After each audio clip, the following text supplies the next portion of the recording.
Good afternoon, everyone. Thank you for being here. Hopefully, you're having a great reInvent so far. With the rise of big data, a lot of enterprises are now trying to figure out how to adopt big data analytics.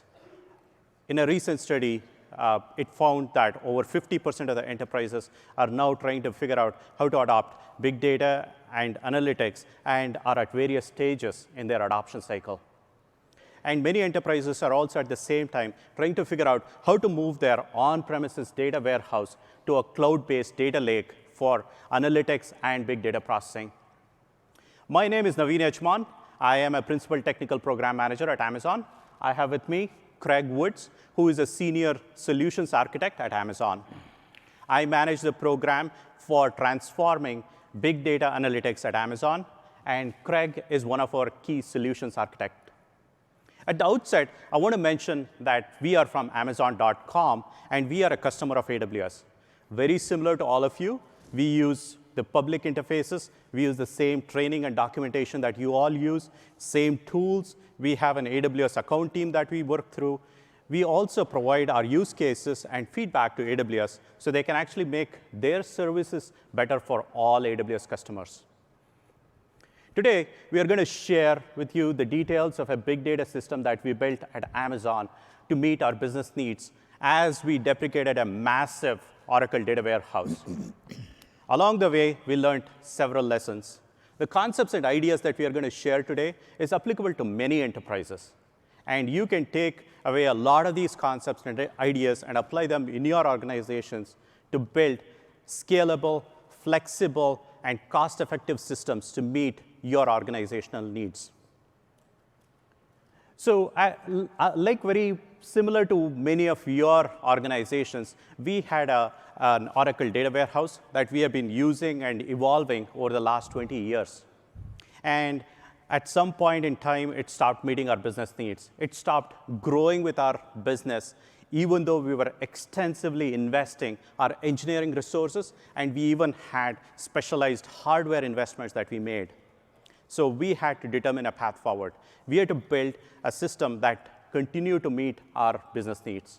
So we invested in building an AWS-based data lake to meet our business needs. We migrated all of our business units to this new system.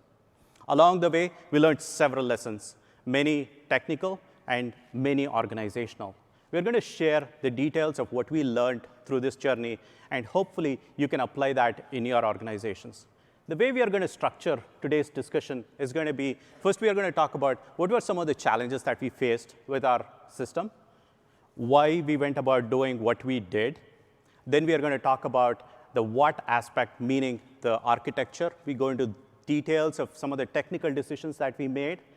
And then finally, we will talk about how we moved 90+ business units, thousands of users from the old legacy data warehouse to the new system, which was an AWS-based system.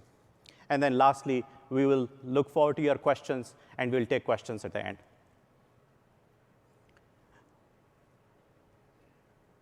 Very similar to your organizations, Amazon has several globally distributed business units. They produce tons of data, and our users in these businesses use that data to perform analytics and make decisions. We have been using a massive data warehouse to accomplish this. To set some context, I want to provide some data about how we use the system, what are the types of users, and so on, so that way you can actually put all of the things that we talk about in context. Similar to many enterprises, we have a very diverse user base. So this user base consists of data engineers, business analysts, data scientists, and software engineers who work with data. And they perform things like reporting, machine learning, batch processing, and exploratory analysis as well. We currently have about 38,000 data sets in our system. We also provide some curated data sets which are foundational to our business as well. We have over 80,000 users who actively use our system today, and they run about 900,000 jobs. This kind of gives you a flavor for the type of business and how our users are actually using our system. As you can very well imagine, there are a lot of challenges that come with running a business at this scale on a system that does not necessarily meet all of the needs that we have. For instance, one of the challenges that we had with our legacy data warehouse was that the data storage and compute were coupled, which meant our data was growing year over year, whereas we had to go add hardware just because our data was growing, even though our compute needs were not as fast in terms of growth. As we added more and more hardware and increased the size of the system, we ended up running into lots of issues. And this required hundreds of hours of our engineering time to go patch it, move data, just to keep the system up and running. On top of that, we had specialized hardware that needed to be scaled for peak, and the cost continued to go up. In addition to this, we were running proprietary hardware, which meant our licensing costs continued to grow up as well. I'm pretty certain that many of you are in a similar situation like us, and we had to figure out a path forward. We had to come up with a solution that was better, and that too very soon. So at that point, we launched a project called ANTs. We'll talk a lot more about ANTs and what we did about that. So we set out with certain goals for ANTs. First and foremost, we wanted to make sure that the data storage and compute were separated. We used S3 to store massive amounts of data securely, cost-effectively, and reliably. Then we wanted to make sure that we have an open systems architecture, meaning our businesses and teams should be able to use the technology for data processing that met their business needs. We wanted to make sure that our teams are able to bring, say, Redshift or Redshift Spectrum or EMR for that matter. When we started the project, we actually just focused on enabling Redshift and EMR from a compute perspective, and the data was available in the lake, and the data would then be synced with these compute systems for processing. The next goal we set out with was to make sure we leverage AWS. And as I mentioned previously, we provide our use cases and feedback to AWS so they can continually improve their systems and services for all AWS customers. We were coming from a data warehouse that was based on a relational model. So we wanted to support some of those semantics in our new system. So our system, we deliberately made sure that it was satisfying not just data warehousing needs, but also was able to support a lot of the big data use cases that were emerging. So we ended up building a system that supports data warehouse semantics and also supports the big data processing use cases. So this provides a context for some of the challenges that we ran into, why we chose to build a system that we chose. Next, I'm going to invite Craig to talk about the details from an architecture perspective. He's going to spend some time talking about the technical decisions that we made along the way. And then I'm going to come back and talk about the journey of migrating the 90-plus business units, the thousands of users from the old system to the new system. All right. First, the obligatory opening joke. If I can paraphrase a beer commercial, I don't always get laryngitis, but when I do, it's the week before reInvent speech. So I apologize. I will be taking pauses to hydrate. So let's take a look at some of the technology solutions that we came up with for our Andy's project. I don't know if any of you have ever tried to deprecate a 20-year-old system that is in use across your entire corporation for just about everything you can possibly imagine. I'm imagining a lot of you have chosen not to do that. So when we stopped running and we really sat down and faced this problem, this is where we started from. The existing data warehouse is a very pure extract, load, transform architecture, which gave us some advantages.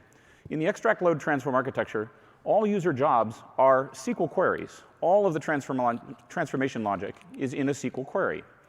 This is an advantage because it means that all we really had to do was figure out how to run those queries against something that would support a similar syntax, something like SQL. That isn't the only problem we had to deal with, but it did mean that there was a boundary there that if we chose to preserve this extract, load, transform pattern, we would be able to do a migration under the covers in many ways. We simply could almost replace one-for-one the Oracle system with equivalent AWS services. Obviously, much more complex than that, but that general pattern was the foundation of the overall project plan. In this system, once the data has been transformed in a SQL query, we would load it right back into the data warehouse. We did not have a separate staging area. We didn't have a separate ETL environment, separate analysis, ad hoc query, or reporting environments. All of the transformations were done on a single giant fleet with a single set of tables. This is very agile. It's a very powerful pattern. And you can see that it almost looks a little bit like a data lake in some ways. All of the data in one place. Very easy for people to pivot and adjust and adapt to new requirements very, very quickly by grabbing just about any data set that they need without needing to move data at all. So again, a pattern that allowed us to move in a fairly agile way into this new system, if you ignore the fact that there were a million jobs and it was Oracle SQL and not Oracle SQL and all those little fiddly details that kept us up nights. Once the data was processed, it was exported out for any in-depth processing, like data mining or business automation through software teams or through reporting systems. None of that happened directly in this system. Those were all external. And that was actually one of the big pain points for this system. It's hard to export data from a data warehouse, particularly an Oracle data warehouse. So this is what we wanted to do in this project was be able to preserve the strengths of this platform, the ELT pattern, the simplicity of and the agility of our analytics environment, but move it into a more scalable, more accessible, and certainly more open system, as Naveen has highlighted.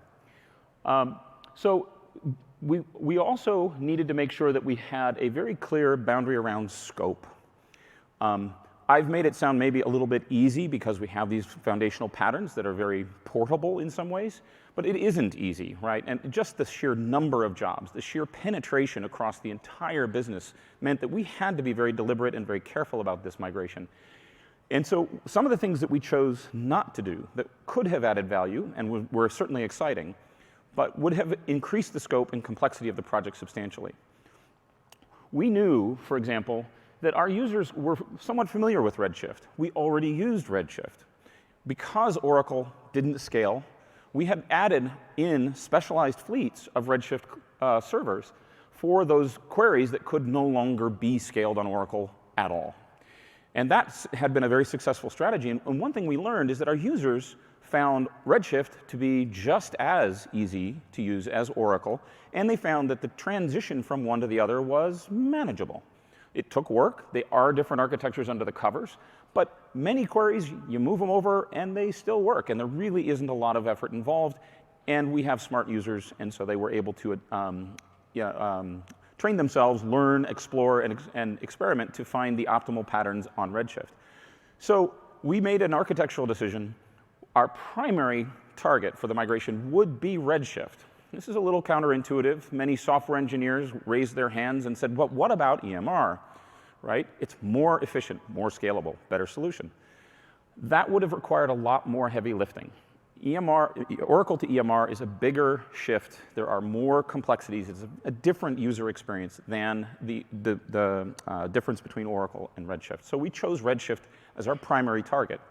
We also knew we would be enabling, as you'll see later, EMR, because that is a key technology, but we knew that most of the queries would be running on Redshift after this migration was complete.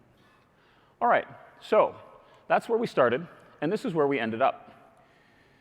Ingestion looks mostly the same. You'll notice we're not pulling data out of Oracle systems anymore. While we were doing this, of course, the business is also deprecating Oracle in other places across our business, and we really don't see very many Oracle data sources anymore. We're much more in getting data from cloud systems, but overall, ingestion looked the same, but instead of persisting the data into an Oracle database, now it goes directly into S3, the lake. And it goes in through the Andes service that we wrote. So S3 provides elastic storage. It provides all kinds of powerful benefits for storing and sharing data. But there are additional features that we knew were necessary that we built that would support not just our lake for storing raw and very large data sets, But as Naveen mentioned, we also wanted to be able to store derived data sets, and we also wanted to be able to orchestrate our changes on those data sets. So the Andes service provides important primitives for orchestrating change in data sets over time, data set lifecycle semantics, and data set propagation. And I'll talk a little bit more about that in a second. But we knew that we would be propagating the data out to compute fleets. On top of the Andes service is the Hoot UI. It's a full-service UI that gave users control over dataset creation, dataset modification and update, and dataset deprecation. And there were workflows implemented in the Andes service for things like rebuilding tables or modifying schema and rewriting datasets and all of that. So it was a complete solution for dataset management in addition to the raw features of a lake. So when the data needs to be utilized, instead of, since we knew we were going to be running the jobs on Redshift fleets, and many, many Redshift fleets, not a single fleet, we built what we call synchronizers. Synchronizers are simply tools that integrate with the Andes primitives for data updates and propagate all changes out in a coherent way to downstream computing fleets. This includes Redshift fleets. It includes Glue and EMR fleets, or I'm sorry, Glue catalogs. And it includes also Spectrum fleets as well. For Glue, the updates consist of metadata only. We don't move bytes for the data set. That stays in the data lake. And the EMR is able to analyze the data in place. For Redshift, we propagate the data and the schema out to the remote target. And jobs are executed on that remote target coherently in a coordinated way with our synchronization. And then for Spectrum, it's a bit of both. We propagate the metadata changes into Spectrum. We also update the Redshift catalog to be aware of that new data set if it needs to be. And so it is a combined system. And finally, the other piece that we built is a completion service over on the far right. We refactored our existing workflow service that was running all of our existing jobs, and we created this separate completion service that's aware of Andes state and Andes data sets, but can be used by multiple orchestration tools. Our legacy system, but also custom EMR workflow systems that were built in-house, AWS Glue ETL orchestration, and even open systems. Airflow, for example, is a very popular choice for people now who are orchestrating data sets on this flat platform. I'm going to step away from the architecture for a moment, and I'm going to talk about how did we get from A to B, right? It's all well and good to come up with these elegant architectures, but we did have 900,000 jobs to migrate to, and how did we do that? So let's take a look at what that process looked like. Migration sequence is we started with the legacy workflows, transform load into the warehouse, and that was just looped over and over and over again. We stood up our data lake, and the first thing we did is replicate the data. And I'm going to pause for a moment, excuse me. This is first because we wanted to allow users to migrate independently, I'll say. We did not want to try to coordinate the activities of the entire company in a tightly coupled project plan where we deprecated certain tables and they had to move their jobs on a certain schedule and all of that. Instead, we took the approach that we would modify our load strategy so that we could load in parallel to both systems symmetrically and keep both systems live and active over an extended period of time.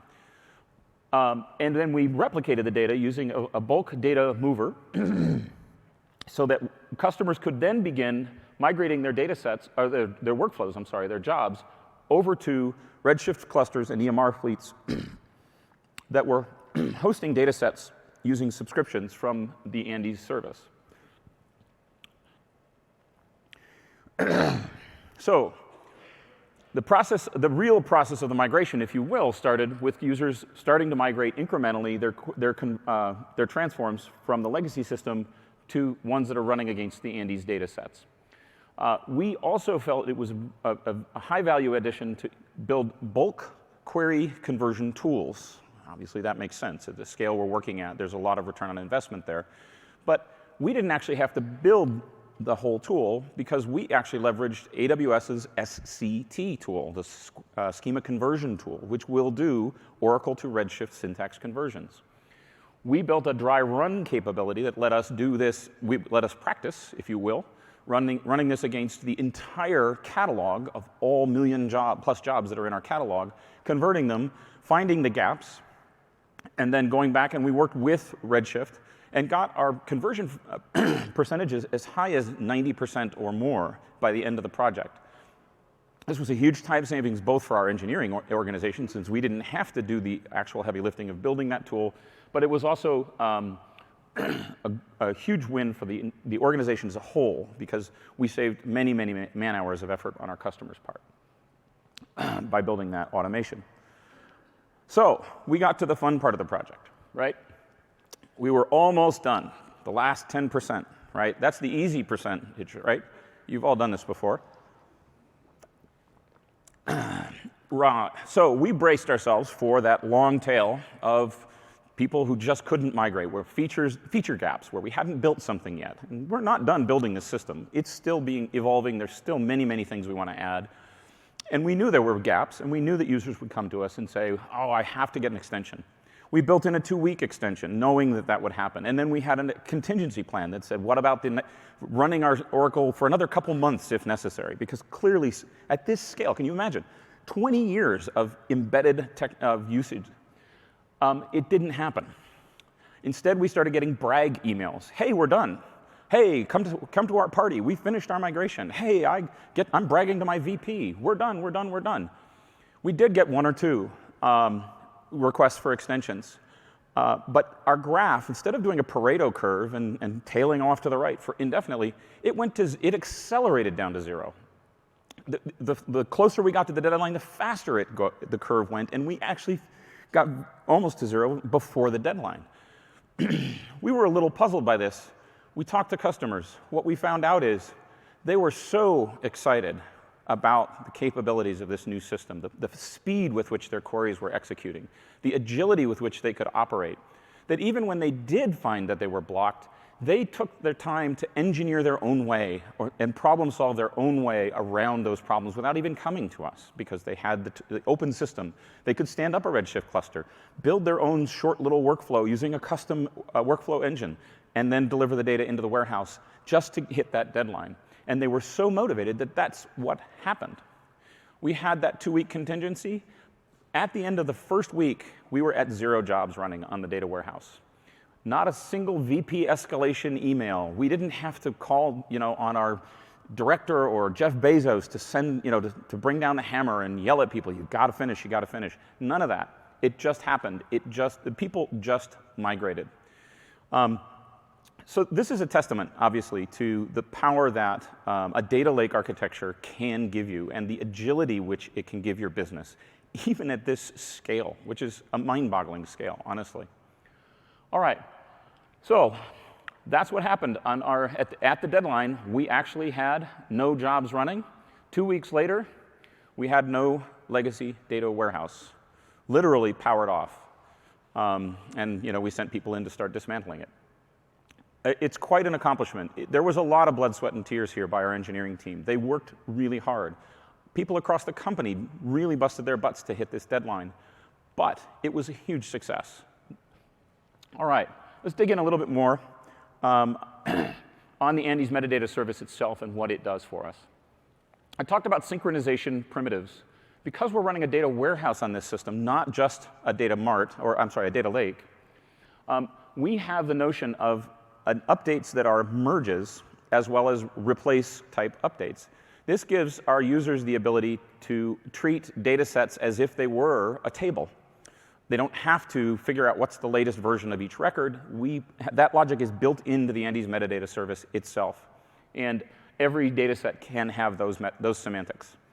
And that aids in synchronization as well. The primitives of tracking exactly what has changed in a given data set, having a pointer and tracking the changes in that pointer and then propagating changes for each client is all part of the synchronization primitives. I talked about the completion service. That's a really key part of our overall architecture to allow not just blocks of data or files or raw files, but the notion of how complete is a data set. If any of you have worked with streaming services, you know about watermarks and different types of completeness guarantees. Currently, the completeness service just handles a true completeness guarantee. It doesn't have watermarks. We plan to add that as a future development project. We have manifests. Manifests give us the ability to do some important read optimization during writes. We break up files into appropriate sizes and use manifests to describe the actual update so that users don't have to actually get down to the nitty-gritty details of how many blocks, how many files, the size of those files, and where to discover all of those files. That's all abstracted away into a manifest for each of the writes into the system. We also have access management and governance, as you would expect. A particularly neat feature is managing shared encryption keys, which is a really interesting technical challenge when you're dealing with every person in the company sharing data to every other person in your company. And then, of course, audit logging for changes, lineage being a crucial feature for managing data at this scale across the entire company. The subscriptions that people can set up for these data sets include both setting up a synchronizer, but also something we call a contract. This describes the contract between the producer and the consumer, things about governance, security, and SLAs for those data sets.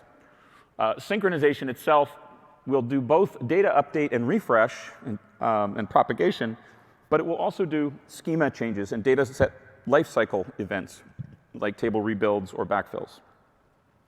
The synchronization also has features that include the ability to take a subset of those data sets. You don't have to subscribe to the entire order data system. You can only take the French order data systems or orders for the last year or 2 years rather than the full 25 plus years of data that we have in our data warehouse. So these are very powerful tools that allow users to tailor their environment and use the resources as efficiently as possible. Synchronizer targets. I talked about this a little bit earlier, but sometimes we get challenged by our engineering teams. Why are you using Redshift? EMR is such a more elegant and more efficient solution, and no argument there. It is a powerful tool. But as I described, we knew that Redshift would provide what we use as shared compute fleets. These are fleets that are distributed throughout the organization. They're managed by a division or team on behalf of their business customers. And they can tailor that. They can select the data sets they need. They can scale it to the size that they need. If they need, they can filter it. And so shared compute fleets, we knew the primary target would be Amazon Redshift. But don't discount the fact that people are also using ETL on these as well. Redshift works for ETL, depending on your requirements and your strategy. But in an ELT model, those are also supporting ETL, I should say. And then the other target was the AWS Glue Catalog, which is for all of the EMR-based clients. And we have huge uptake on this as well. We had one team that built a whole orchestrated solution to make a shared EMR cluster. So that team is beginning the process of migrating off of relational and into the full EMR process. That wasn't part of our team. That was just someone who was so excited about finally being able to access this data through EMR that they invested in that themselves and then shared it with the company. This also exposes the data through AWS Athena and any number of other tools that are available for analytics. So this is primarily, as I mentioned here, ETL, as you might expect. But as I said, we also have some shared compute fleets in that space. And we, ourselves, we don't care, and we don't have to care, right? Now we are managing the data, and the users are deciding the right tools to do their analysis and their computing. And finally, Redshift Spectrum. Spectrum's an interesting story, and it's the final point in my talk today.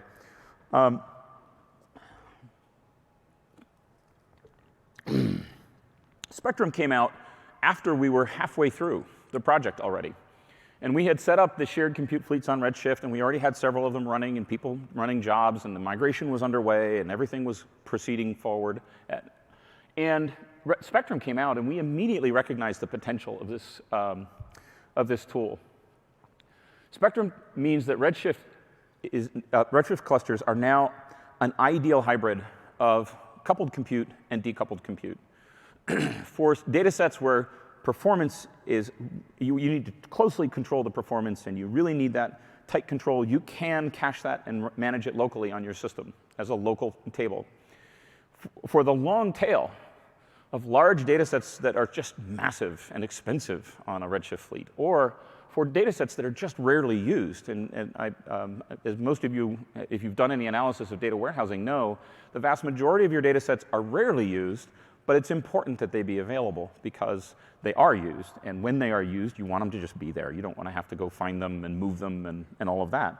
So Spectrum is really just a fantastic extension to the Redshift platform. And we were able to very quickly pivot in the middle of our process and integrate our Spectrum into our architecture. Basically, we just took our existing EMR Synchronizer and we cloned it and we created a Redshift version of that, did most of the same things, a few special tweaks just for Spectrum, and voila, everything just sort of worked. There was some work in the completeness tool too. That was a fun little bit of technology as well. But the point of this part of the talk is simply, we didn't invent Spectrum. We didn't have to. Redshift did. What we had to be ready for was the fact that Redshift was going to invent Spectrum. That the new features and capabilities are emerging all the time from the AWS portfolio. And this was a revolutionary, groundbreaking kind of change from our point of view for our particular solution. And we were able to get this with just a month or so of work. It wasn't an intern project. It was a little bit harder than that. But it was, relatively speaking, quite cheap compared to the benefit that we got. It's just a final lesson, if you will, which is make sure you're ready when AWS moves the needle for you to adapt and ingest and grab the new capabilities. All right. So let me bring Naveen back up on the stage. And he'll give you a sense of how we managed people and moving people around effectively at this scale. Thank you, Craig. Craig was able to cover a lot of the technical details that will help you understand the Andes architecture and a lot of the technical decisions that we made. So what I want to do now is actually walk you through some of the Andes UI so you actually get a perspective of how the system looks, what is the look and feel for the users who are actually using this system. We'll take a quick peek at a few of the key capabilities that we have in our system, and then I will move towards how we actually moved 90+ business units from the old system to the new system. First and foremost, as a user, when I go into the Andes user interface, I have the option to actually look for whatever data sets that I'm interested in. When I search for these data sets, I get all of the information that is associated with these data sets. Like, for instance, in this case, I can get to see, hey, what is the size of the table or the data set that I'm looking at, what version is it, and so on and so forth. And then I can move on to understand what is the freshness of the data in the data lake for this given data set. As Craig mentioned, the data sets are published from the source systems into Andes, which is the data lake. And this is a very useful piece of information when you are consuming the data to know how fresh the data is in the lake, because you're going to be processing this data on a different target system. We also expose information like, hey, for a given table, what are all the columns, what is the type of the column, and associated metadata. And this is actually really useful because when you have 38,000 or 40,000 data sets in your catalog, you want to really understand whether this particular data set has the information that I am interested in. Once you have an idea of, OK, hey, these are the columns, then you also want to understand who else is actually using it. There are lots of other aspects of the system that you can start envisioning. Hopefully, this is going to help you kind of think through some of the use cases that you may have, very interesting use cases that will emerge. So this is in the context of subscriptions, for instance. Basically, subscription, as Craig mentioned, is a mechanism to get the data from the data lake to your target system. So here, I can actually, as a user, go deep dive, understand, for instance, if it is a Redshift subscription, I can look at, for instance, the distribution keys, the sort keys that have been set, and so on and so forth. Finally, if I am actually convinced, hey, this is the table that I want to use for my analysis, I can actually go ahead and subscribe, presuming that I am authorized to actually subscribe to this data. So there is the authorization layer that Craig also mentioned that is part of this whole mechanism to ensure that only authorized users are able to actually consume the data from the lake and process that on their target systems. So this kind of gives you a flavor of the why and the what, architecture plus the user experience. The Andes product itself has been in production for about 15 months. So we have been enhancing that based on customer feedback. Now, all this is fine. So we built the system. We have it ready to go.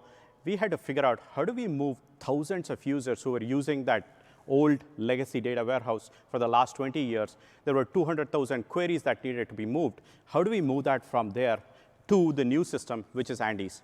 So we'll talk a little bit about how we accomplish that over a period of time. Before I go there, I want to set some context for the migration. And this applies to, by the way, for all major enterprises or organizations that want to go through this. First off, business does not stop, which means we have to continue to meet our customers' needs and expectations. We need to ensure that they are able to continue to make business decisions using the data that's available in the system during the migration.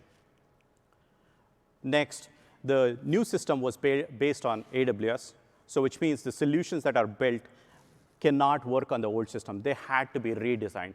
So we had to figure out ways to redesign the solutions so they worked in either Redshift, EMR, or Redshift Spectrum. And also, even though our users were using AWS, we had to retrain them to make sure that they're effectively using the cloud-based technologies. Lastly, all of the decisions about infrastructure were all centralized in the old system. In the new model, each of these business teams had to figure out how do they manage these AWS-based resources. How do they procure their resources? How do they change their processes in order to make this all happen? So these were the challenges that we had to make sure we are taking into consideration as we went through the migration. So as Craig also mentioned, this was not a simple exercise. So we wanted to make sure we organize the program in such a way that we get the most successful results while managing risks. We identified 3 aspects around which we organized the program. First, we set up a program management team with experienced technical program managers to make sure they are able to run the program at a company-wide scale. Second, the program management team was responsible for setting program metrics. They were responsible for managing all communication with our users, our businesses, and so on and so forth. They were responsible for managing requests for product enhancements and making sure that we are meeting our customers' needs as we are actually having them move from the old system to the new system. We also set up a network of what we call single points of contact. Here on, I'll refer to them as SPOCs. They were the glue between the business team and the central team. We provided them the tools to make sure that they had all of the capabilities to make sure that their business teams were having success migrating from the old system to the new system. Also, every business unit was required to provide a target metric, a monthly target metric against the program metric. And we reported that to the senior leadership to make sure we were tracking to the progress that we had committed to. Next, we had about 200,000 queries that we needed to migrate from the old system to the new system. It was humanly impossible to do that manually, so we created tools. We used the AWS schema conversion tool, as we have mentioned multiple times, to make this all come true. We also invested in other tools, like the data mover tool or the data migration tool, and several of our teams built specific task-focused tools that they shared with the community as well, which enhanced the pace at which we actually migrated. Finally, I also mentioned that we had to redesign the solutions. We set up a solution architecture team, and the solution architecture team reviewed 6-page design proposals for each of the business units, made recommendations, and made sure that they were giving feedback to the business units to design their solutions the right way. They were also responsible for conducting training sessions on topics spanning all the way from designing solutions, deploying solutions, and also running these solutions in an effective manner. So Craig is part of our solution architecture team, which actually did this. So as you can see, there are multiple facets that you need to consider as you're going through this kind of a migration or transformation at this scale. So along the way, we learned several lessons, many technical and many organizational. So next, we'll look at some of the takeaways that you can apply within your own organizations when you're running this kind of transformation. And a lot of what we are going to talk about is going to be applicable in every enterprise. The scale might change a little bit, but net, all of these things will apply. First and foremost, you need your leadership buy-in. At the scale that you're going to change the organization, the business processes, there are going to be lots of challenges that you will run into. You need your leadership support as you're going through this. Next, you want to make sure that your engineers and the teams that are going through this program have bought into this exercise. Because once you have the program going, for the momentum to continue, they need to be bought in, which means you need to clearly define the business value, the customer value of the program that you are after. Next, a lot of the users look at migration tasks as business overhead. So we made sure that we reduced as much of the burden on our users as possible.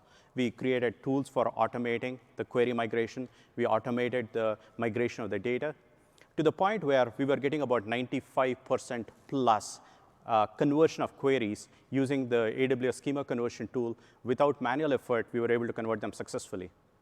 In addition to that, our data mover tool allowed us to save considerable amount of time as we migrated the data, and also we were able to reprocess the data reliably and quickly. And overall, we were able to save over 1,200 person-hours of manual effort because of the automation investments that we made. And I would highly encourage, if you are approaching a program like this, to consider very seriously in investing in tools. Next, data warehouse is an ecosystem, which means there is teams that are publishing data into the system, and there are teams that are consuming data from the system. So the teams are trying to figure out how do they migrate from the old system to the new system, which means you need to plan to run systems in parallel, which means you have to have data that is published in both these systems. There is cost and resource associated with this particular approach. You need to factor that into your plans. In our case, we had about 1,700 teams that were publishing data into the warehouse, over 3,000 teams that were consuming data from the warehouse. So we had a massive problem there that we had to deal with. In addition to making sure we were running the systems in parallel, seeding the data in the new system, and all of that, we needed to provide the right incentives that consumers actually move from the old system to the new system and don't continue to take dependencies on the old system. So for that, we made sure we put in policies in place that as early as beginning of this year to ensure that consumers do not take dependencies on the old system. If there was a new workload they were going to build, they had to build it on the new system. The new system was available for them. There was all the data. They had all the support.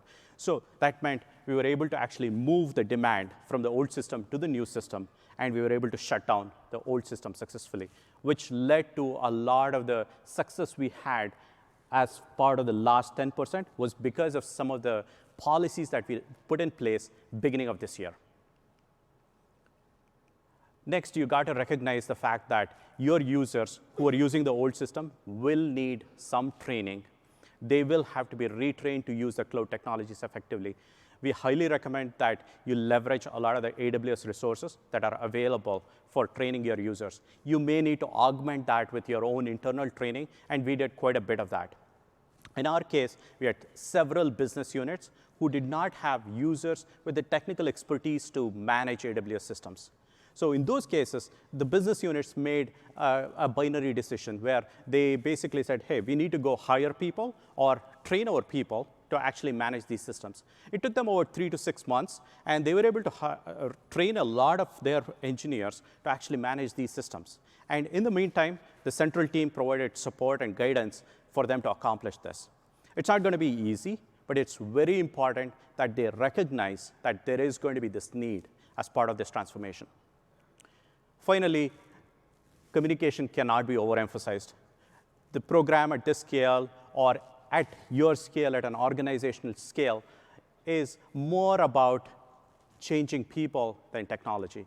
So you will have to account for that, which means you need to communicate as often as possible. And we deliberately invested in actually a very high-touch communication model. because we knew we were going to run into lots of challenges, and we made sure that we were deeply engaged with the stakeholders. We needed their buy-in to make sure that the program was successful. We met with all of the stakeholders, all of the business units, every single week, making sure that they were unblocked, they were making progress, and if there were concerns, they were escalating to us, and we were addressing them right away. We also used several different communication strategies, including targeted communication and so on and so forth.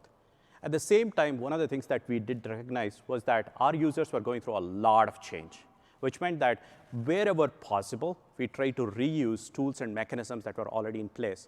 One of the things that we made sure we reused was the issue management system that we have. We did not change that. We leveraged our issue management system for the overall program execution. As you see, there are lots of facets, lots of aspects that you need to consider as you do such a transformation. You need to focus on the people, you need to focus on the product, you need to focus on the process. If you're able to bring all these things together, and a lot of what we just talked about is mostly you're aware of that, it's just you need to apply that in this context, and I'm pretty certain you will be able to accomplish what we did. So in conclusion, AWS allowed us to build a massively scalable system that allows us to do both data warehousing and big data processing. It essentially eliminated for us a hardware procurement cycle, which is cumbersome, and also it's painful. So we were, for instance, able to acquire thousands of Redshift nodes in a matter of weeks. That's inconceivable in an on-premises infrastructure. And AWS allowed us, for instance, to use S3, which scales massively. We are able to store petabytes of data. We are about, I think, 250 petabytes of data that is stored in a secure, robust, and scalable, cost-effective manner using S3. We built Andes, which is an open systems architecture-based system. Now teams are able to use Redshift, Redshift EMR. They're able to use Spectrum, and also they're able to use business intelligence tools like AWS QuickSight. And if a net new technology ships tomorrow, we'll be able to integrate that into our system. Despite us investing a lot of engineering resources into our old system, the old system stopped scaling for us, stopped meeting our business needs. So we built Andes. We migrated all of our business units to the new system. And on November 1st, 2018, I'm glad to mention that we finally shut down our Oracle data warehouse completely. So we don't have anything running.